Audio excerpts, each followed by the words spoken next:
स्वामींचा कौल नकाराचा आला. पण सुधाकर वाईट मुलगा वाटत नाही. यमुना आणि त्याचं लग्न झालं तर माझी काळजी मिटेल, माझं कर्तव्य पूर्ण होईल. पर मला एक सांग, तुला तो मुलगा आवडलाय का?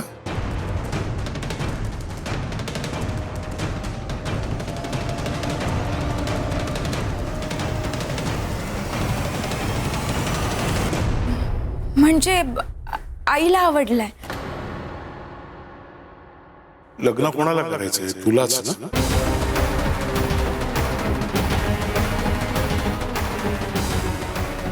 स्थळ मला आवडले की नाही माझं मलाच कळत नाहीये. मी गोंधळलीये. ते सुधाकर वाईट नाहीयेत, पण मनात ओढही वाटत नाही. मग हे नक्की काय आहे? आईसाठी जे करावं लागेल ते करेन. मला माझी चिंता नाही आणि मुळात सगळं छानच तर आहे. बाळा, काही गोष्टी डोळ्यांना दिसतात तर काही गोष्टी मनाला जाणवतात.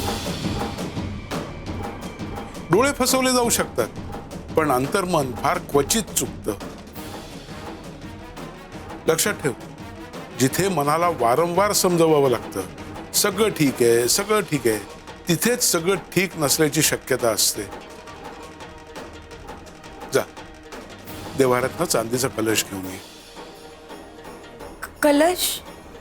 सांगितलं तेवढं करावं. जा.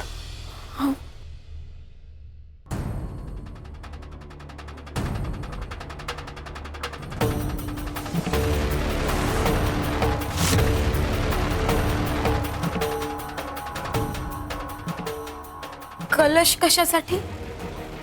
चल आमच्या बरोबर. कुठे? तुझ्या प्रश्नाचं उत्तर द्यायचंय ना? चल.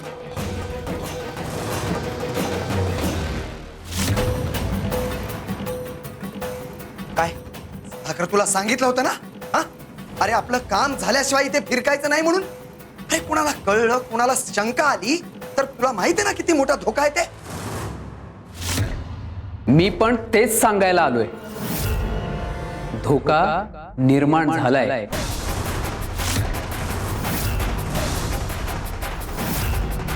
कसला धोका? स्वामींना शंका आली.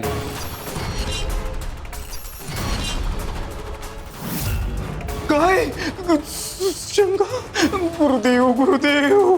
स्वामींना हे शक्य नाही.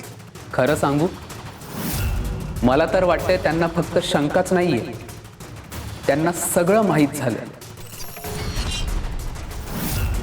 काय झालंय ते नीट सांग. एक अक्षरही लपू नकोस. आज सकाळी मी जंगलातून येताना मला स्वामी भेटले होते. गौरीच्या भावनांशी आणि यमुनेच्या आयुष्याशी खेळू नकोस. श्रद्धाळू माणसांचा विश्वास सोडू नकोस. तुला कोणी पाठवलंय, का पाठवलंय, कशासाठी पाठवलंय ते आम्हाला सगळं चांगलंच माहिती आहे.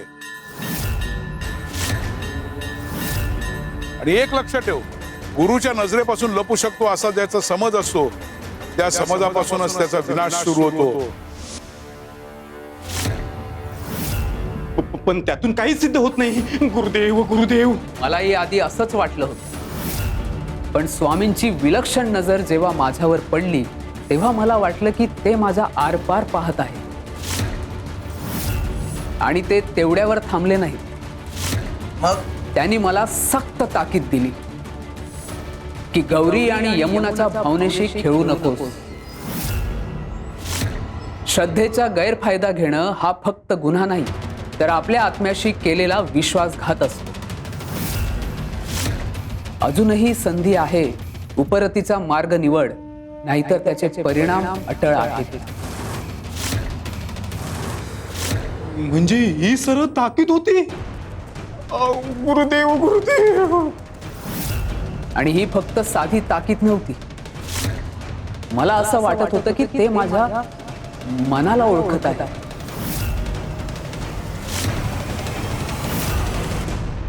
अक्कलकोटात आलायस, तुला सुधारण्याची एक संधी देतोय.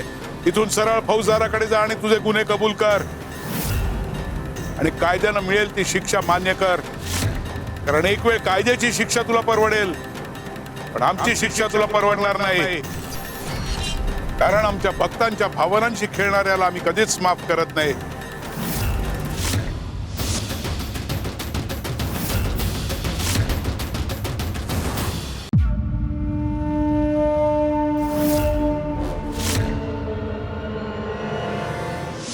तुम्ही समजताय तो मी नाहीये. तुमचा काहीतरी गैरसमज होतोय. तुम्हाला दोघांनाही वाटलं ना माझ्या जीवावर बेतलंय, पण नाही, ते माझं एक छोटंसं नाटक होतं.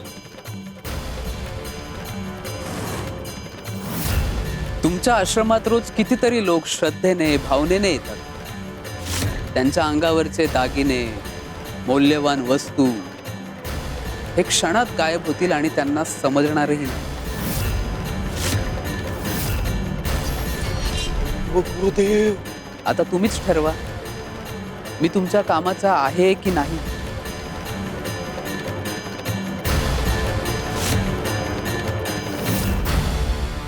कळलं आम्हाला किती आणि काय काय माहिती आहे ते. आता तू ही शहाणा हो आणि त्या मार्तंडलाही शहाणा व्हायला सांग. मार्तंडलाही शहाणा व्हायला सांग. मार्तंडलाही शहाणा व्हायला सांग. मार्तंडलाही शहाणा व्हायला सांग. त्यांनी निरोप दिलाय, स्पष्ट आणि सरळ, माझ्यासाठी आणि तुमच्या सगळ्यांसाठी. मार्तंड महाराज, आता हे साधं प्रकरण राहिलेलं नाही. त्यांना सगळं माहिती आहे, मी कोण आहे, तुम्ही कोण आहात आणि आपण काय करतो.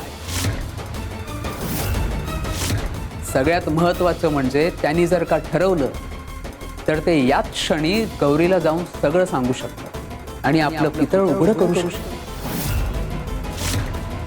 गुरुदेव, गुरुदेव, नाही, हे कसं शक्य आहे? असं झालं तर सगळं संपेल. महाराज, गौरीला सत्य कळलं तर ते घर मला कधीच मिळणार नाही. इतकी वर्ष मी डाव आखले, संधी शोधल्या आणि आता त्या स्वामींमुळे सगळं हातातून निसटणार नाही, कदापि नाही. यशवंतराचे हवं ते तो मिळवतोच. महाराज, काहीतरी करा. हा यशवंतराव हारायला शिकलेला नाही. माझ्या डोळ्यासमोर माझी शिकार निसटताना मी बघत बसणार नाही.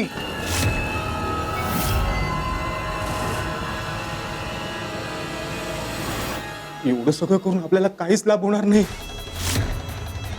गुरुदेव, गुरुदेव, आता काय करायचं महाराज? तुम्ही तर म्हणाला होतात माझं काम होणार म्हणजे होणार. आता एकीकडे स्वामी, दुसरीकडे ती गौरी आणि मध्ये हा आपला सगळा डाव.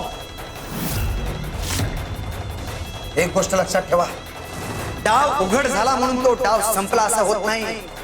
खरा खेळ त्यानंतर सुरू होत असतो.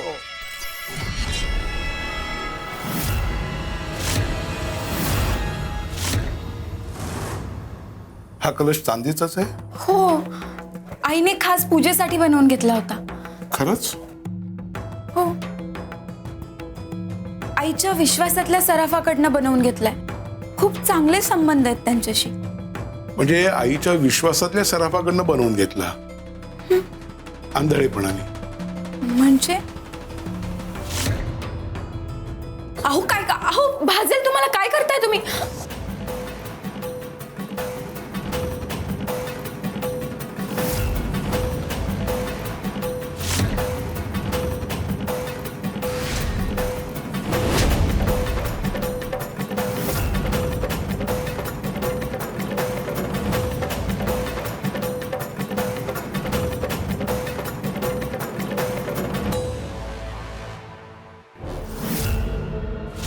आतापर्यंत आपण सावलीतून चाल करत होतो.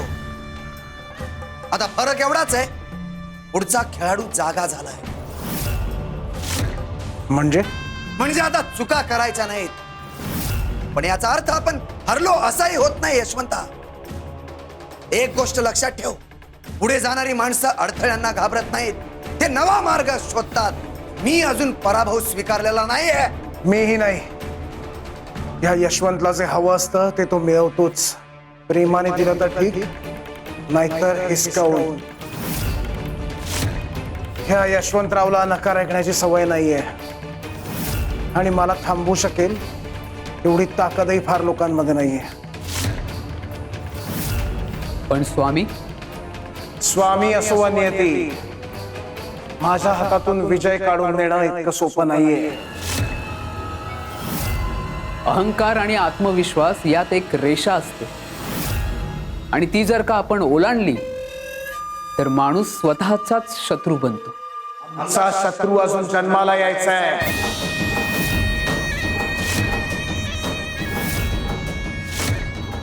गुरुदेव गुरुदेव. आता काय करायचं ते मी तुम्हाला सांगतो.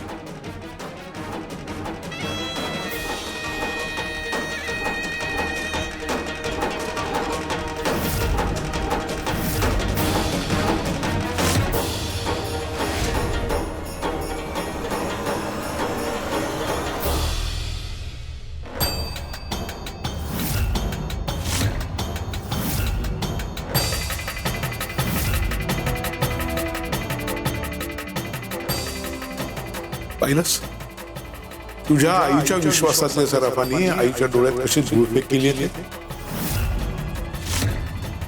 वर चांदीचा मुलामा पण आत मात्र तांबच. म्हणून बाळा कधीच वरच्या मुलाम्यावरनं त्याची किंमत ठरवू नये. तपासून घ्यावं, परीक्षा करावी आणि मग विश्वास ठेवावा. माणसांच्या बाबतीतही अगदी तेच. काही माणसं पहिल्या भेटीतच सोन्यासारखी वाटतात पण काही काळ लोटल्यानंतर त्यांचं खरं रूप दिसतं. आणि काही माणसं अगदीच आधी वाटतात आणि म्हणून ती आयुष्यभर कळत नाही. मला यमुनाला सुधाकर बद्दल हेच सांगायचं होतं पण ह्यांनी एका शब्दात सगळं सांगून टाकलं. पण ह्यांना कसं कळालं? यांना सुधाकर बद्दल कसं माहित? बाळा तुझी आई आता आजारी आहे. तिला तुझ्या भविष्याची भीती वाटते त्यामुळे ती खूप काळजी करते तिची. पण योग्य काय अयोग्य काय हे नाही तिला कळत आहे. पण तू तर शहाणी आहेस. तुला कळतं योग्य काय अयोग्य काय, तुला काय हवंय काय नकोय. या सगळ्याचा विचार तू करायला हवास. पण बाळा हे करत असताना एक गोष्ट लक्षात ठेव. कुठलाही घाईत घेतलेला निर्णय तुला संकटापर्यंत पोहोचवू शकतो.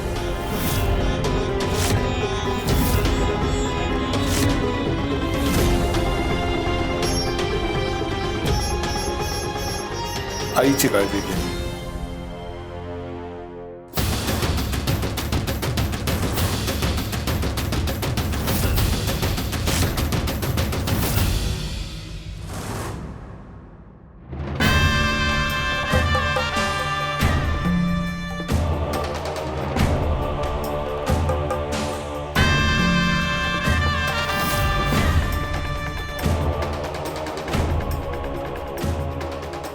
सुधाकर, स्वामींची चिंता करणं बंद कर.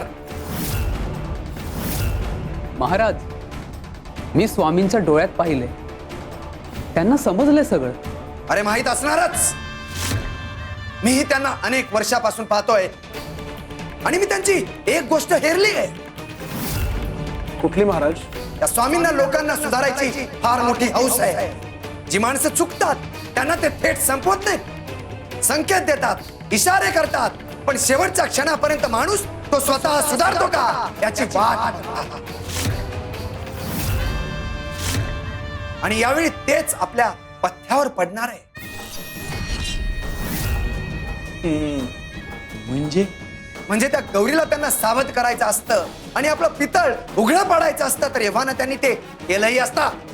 पण त्यांनी ते तसं केलं नाही. ते तुझ्या उपरती होण्याची वाट बघतायत. ते तुला वेळ देतायत, संधी देतायत आणि तोपर्यंत आपल्याकडे वेळ आहे. सुधाकर, म्हणून तुझं नाटक जसं सुरू होतं तसंच सुरू ठेव. सज्जन बनून राहा, भावी जावई बनून राहा, विश्वास बनून राहा आणि तुझं मुखवटा चढवलायस ना, उतरू देऊ नकोस. आम्ही फक्त एवढंच म्हणतोय की ज्याची सुरुवात शुभ करायची त्याच्यात एवढी घाई नसावी. अहो, घरच्यांच्या आशीर्वादाशिवाय नातं जुळत नाही, ते फक्त ठरतं. पण आणखीन एक अडचण आहे महाराज. तो कोण कुठला सावकार कुठून आला काय माहित, पण त्यांनी जो घोळ घालून ठेवलाय त्यामुळे ती गौरी सावध झाली असेल ना? झाली होती. सुपारी फोडण्याचा कार्यक्रमही रद्द झाला आणि कौल लावला तेव्हा असं वाटलं की सगळं हातातून निसटलं. हा पण माझ्यावरचा विश्वास अजून पूर्णपणे तुटलेला नाही. म्हणूनच म्हणतोय आपण आधीच तयारी केलेली आहे अशा अडथळ्यांना गृहीत धरूनच.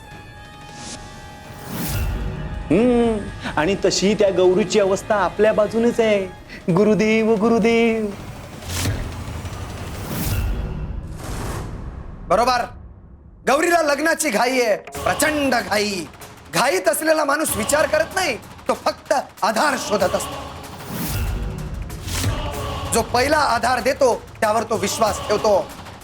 तिचा तुझ्यावर विश्वास बसलाय ना? हो महाराज. अरे मग अर्ध युद्ध तू जिंकलेला आहेस, मोठा टप्पा तू पार केलेला आहेस.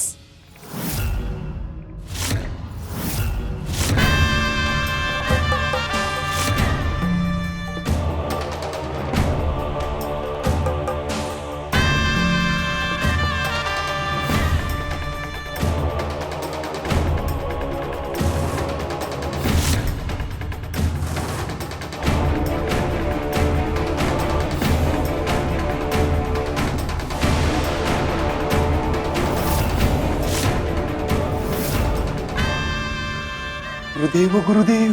मार्तंड महाराज की जय. मार्तंड महाराज की जय. गुरुदेव गुरुदेव. पहिलाच योग्य वेळी योग्य गोष्ट टाकली की परिणाम आपोआप होतात. तुझं काम होणार यशवंता, हा त्याचा संकेत आहे. म्हणजे गौरीचं घर माझ्या ताब्यात येणार तर? ज्योत पेटली आहे, आता ती कुठपर्यंत जाईल ती वेळ ठरवेल. सुधाकर ऐक, आजची रात्र फार महत्वाची आहे. म्हणजे उद्या गौरीला जसं पाहायचंय तसं चित्र तिला दिसलं पाहिजे. शंका नाही, प्रश्न नाही, फक्त विश्वास.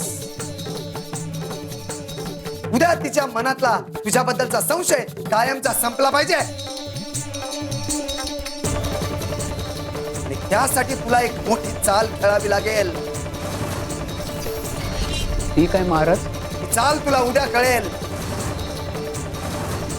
उद्याचा दिवस ठरवेल की तुझ्या गौरीचा जावई होणार की स्वामींच्या इशाऱ्यांचा बळी.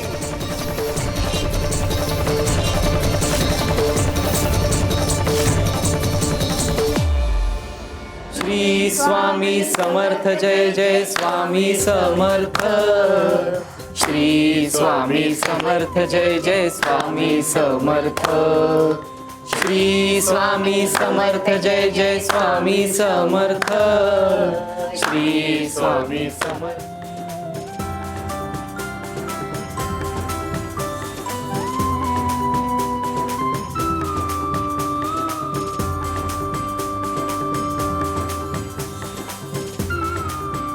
अनंत कोटी ब्रह्मांड नायक राजाधिराज योगीराज परब्रह्म सच्चिदानंद अक्कलकोट निवासी सद्गुरु श्री स्वामी समर्थ महाराज की जय.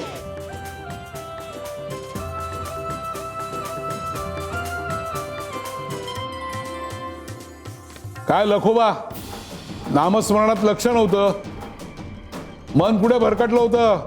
स्वामी, तुम्ही म्हणता आमच्यावर विश्वास ठेवा, गुरुवर विश्वास ठेवा, पण तो विश्वास ठेवायचा कसा?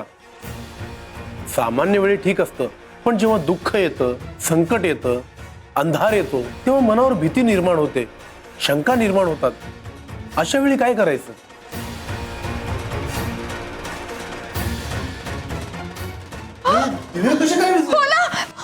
भीती वाटते.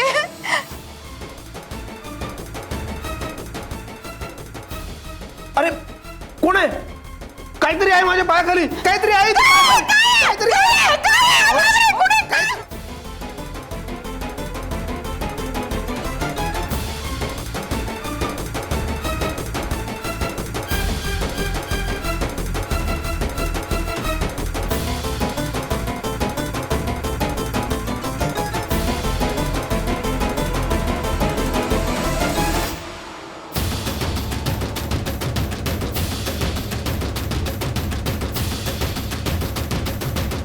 काय झालं?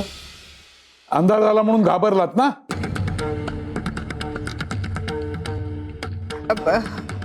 हो स्वामी. हो स्वामी, क्षणभर काही सुचलंच नाही. आम्ही समोर बसलो होतो तरी विश्वास ठेवू शकला नाहीस की स्वामी काही होऊ देणार नाहीत म्हणून. हो ना, स्वामी देव स्वतः प्रकाश आहेत. ते समोर असताना अंधाराला कशाला घाबरायचं?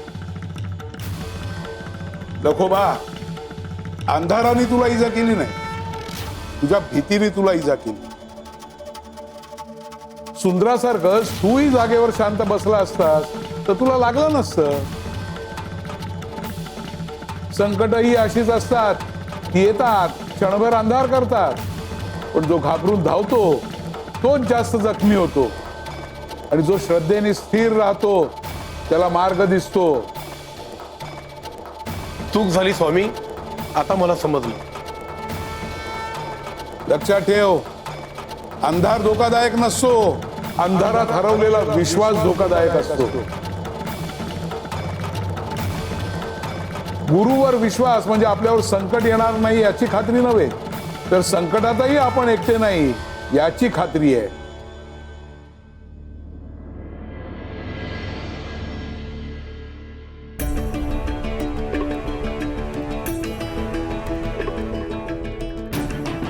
काही माणसं पहिल्या भेटीतच सोन्यासारखी वाटतात, पण काही काळ लोटल्यानंतर त्यांचं खरं रूप दिसतं. आणि काही माणसं अगदीच आधी वाटतात आणि म्हणून ती आयुष्यभर कळत नाही. आई, ते बघ ना, आजकाल अशी माणसं किती क्वचित बघायला मिळतात ना. अहो, आईला पुन्हा त्रास होतोय. तुम्ही त्यांच्याजवळ थांबा. अहो, पण वैद्य बुवा. तुम्ही नका काळजी करू, मी आणतो त्यांना बोलवून. माहित नाही का, पण त्या सुधाकरशी लग्न करावं असं अजूनही मनापासून वाटत नाहीये. पण आईला खूप घाई झालीये आणि तिची अवस्था बघून मला तिच्याच मनाचा विचार करणं भाग आहे.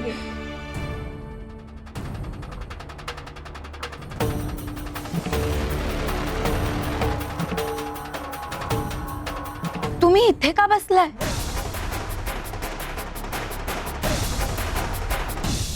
अहो, तुम्ही इथे यावेळी? अहो, तुमच्या आईची तब्येत बरी नाहीये. आई त्यावेळी धावपळ करायला लागू शकते ना, कदाचित वैद्यांनाही बोलावं लागू शकतं, म्हणून मग थांबलो इथे. हो, पण इतका वेळ? अहो, काही गरज लागली तर जवळ असावं म्हणून. अहो, पण तुम्ही घरी जाऊ शकला असतात. नाही, जाऊ शकलो असतो, पण मन तयार नव्हतं.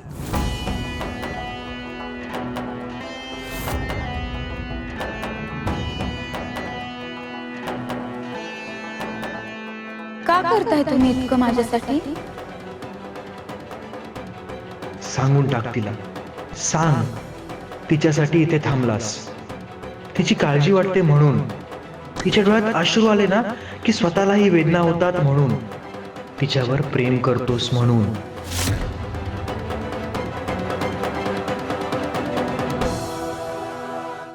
जे शब्दात सांगता येत नाही ते कधी कधी कृतीतून समजतं.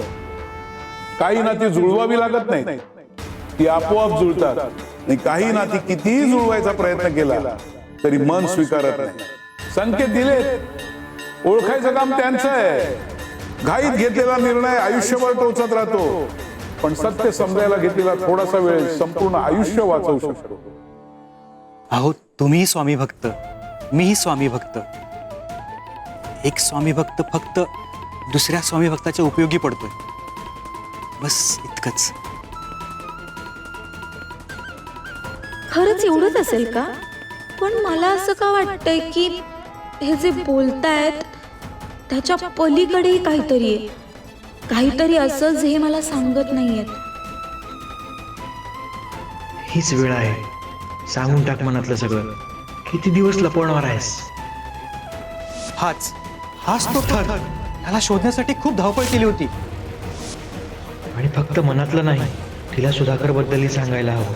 उद्या उशीर झाला तर, जर खरंच तो फसवा असेल तर जर तिचं आयुष्य खरंच उद्ध्वस्त झालं तर? यमुना, मला तुम्हाला एक महत्वाची गोष्ट सांगायची आहे. यमुना, मी जाते हा. आपण उद्या बोलू. ते काय ना, आईला संध्याकाळी शुद्ध आली होती, पण मधून मधून त्रास होतो. मी बघते. बरं.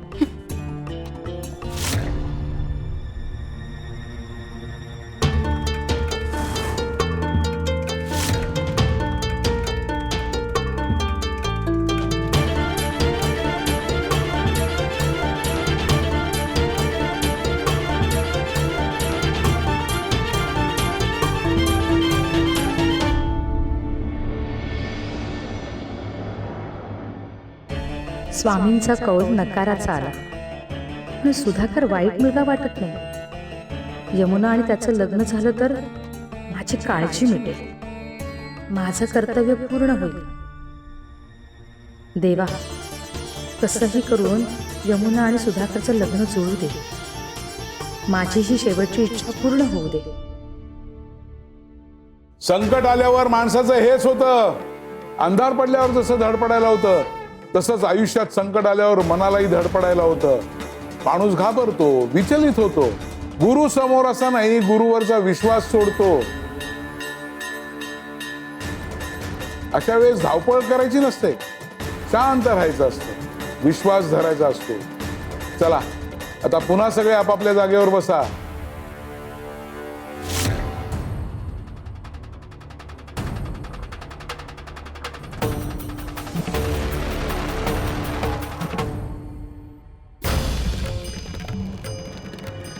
आता मनातल्या गुरुवरच्या विश्वासाला साथ घाला.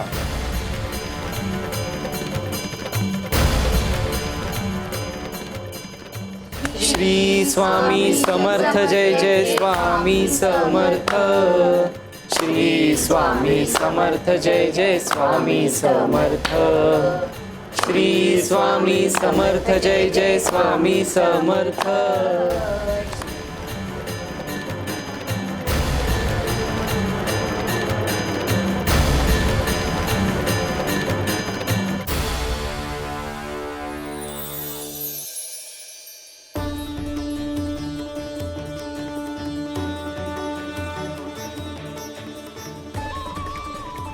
काजवा, काजवा, पाहिलं, या काजव्यांचा प्रकाश किती आहे, तरी पण थोडा तरी दिलासा मिळाला ना तुम्हाला.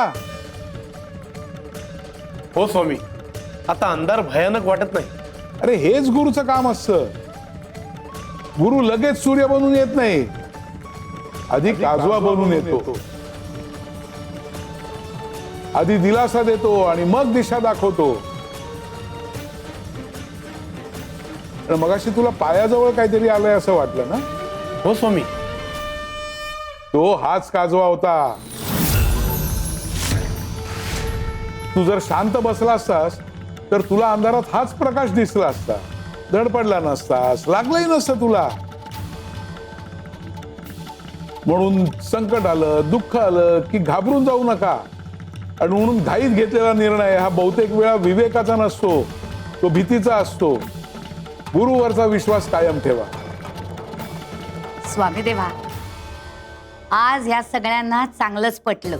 नाही, मगाशी अंधार पडला तेव्हा घाबरून सगळे जण इकडे तिकडे पळत होते, पण आता समजलं असेल, अंधार त्रास देत नाही तर अंधाराची भीती त्रास देते. आज या काजव्यांच्या निमित्ताने तुम्ही किती मोठी गोष्ट शिकवली स्वामी देवा. आपल्याला वाटतं संकटात मोठा चमत्कार व्हावा, सगळं एका क्षणात ठीक व्हावं, पण गुरु आधी धीर देतो, विश्वास देतो आणि मग मार्ग दाखवतो. हे आज पटलं.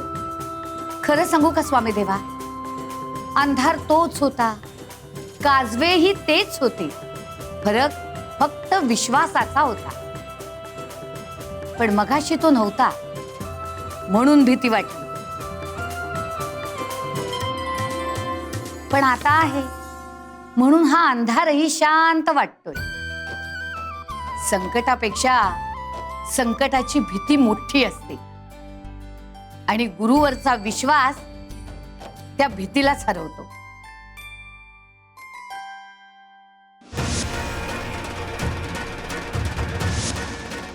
अहो तुम्ही इथे यावेळी अहो तुमच्या आईची तब्येत बरी नाहीये. आई त्यावेळी धावपळ करायला लागू शकते ना.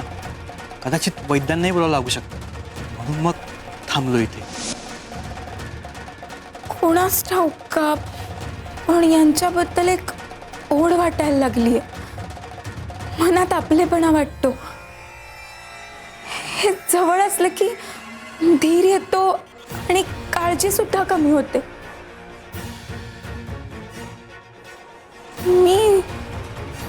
मी बरोबर विचार करते ना का का हा विचार चुकीचा आहे.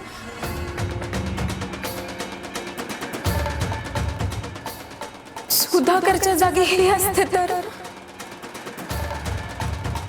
पुन्हा सांगता नाही आलं. उद्या काहीही झालं तरी सांगणार, मनातलंही आणि सुधाकरचं सत्यही. नाही मी हे आईला कसं सांगू. तिला तर अजूनही सुधाकरच योग्य वाटतात. मनाला सत्य कळायला वेळ लागत नाही, ते मान्य करायला वेळ लागतो. ज्याला आपलं समजावं असं नियतीने ठरवलेलं आहे त्याच्याकडे नकळत मन वळतं. संकेत आम्ही देतो पण निर्णय मात्र मनांनाच घ्यावा लागतो. आता बघूया भीती जिंकते की अंतर्मनाचा आवाज.